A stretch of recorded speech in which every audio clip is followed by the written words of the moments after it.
இப்போ மந்திரி பதவி போச்சு. ஸ்டாலின் இதுக்காக தூக்கலை, ஸ்டாலின் பங்கு வரலன்னு தான் தூக்கியிருக்காரு. ஆனால் சைவ வைஷ்ணவத்தை பேசணுன்னா மந்திரி பதவி போச்சு. அவங்க பொன்முடி ஒய்ஃப் வந்து, ஏன் அப்போவே சொன்னியா சாமியை பற்றி ஏன் பேசினேன், சாமி குத்தத்துக்கு ஆளாயிட்ட, உன் மந்திரி பதவியை போச்சு, இந்த பூஜை பண்ணணும்யான்னு அவங்கள கூப்பிட்டு கேட்டிருக்காங்க.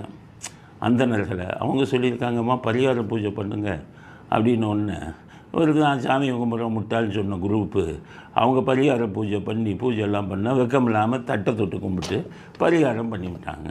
அதை தான் அவர் கேட்டிருக்காரு. என்ன நீ என்ன பெரிய மன்னர்னு நினைப்பா, ஏன் பேசுகிறேன்னு நிற்க வச்சுக்கிட்டே கேட்டிருக்காரு. வாயவே திறக்கலை. ஏன்னா இதே இவர் ஜெயச்சந்திரன் ஜெயிச்சுட்ட புருஷனும் பொண்டாட்டி போய் அழுது எங்களை விட்டுருங்க இது பண்ணுங்கன்னு அழுதாங்கல்ல, வெக்கம் தான் இல்லை, அழுக எங்கேயோ போய் தான் கோர்ட்டில் போய் அழுகிறது. அப்புறம் மறுபடியும் மேடையில் வந்துக்கிட்டு மைக் எடுத்துக்கிட்டு கண்டபடி பேசுகிறது. அதனால் கேட்டிருக்காரு. கேட்டுட்டு அப்போ தான்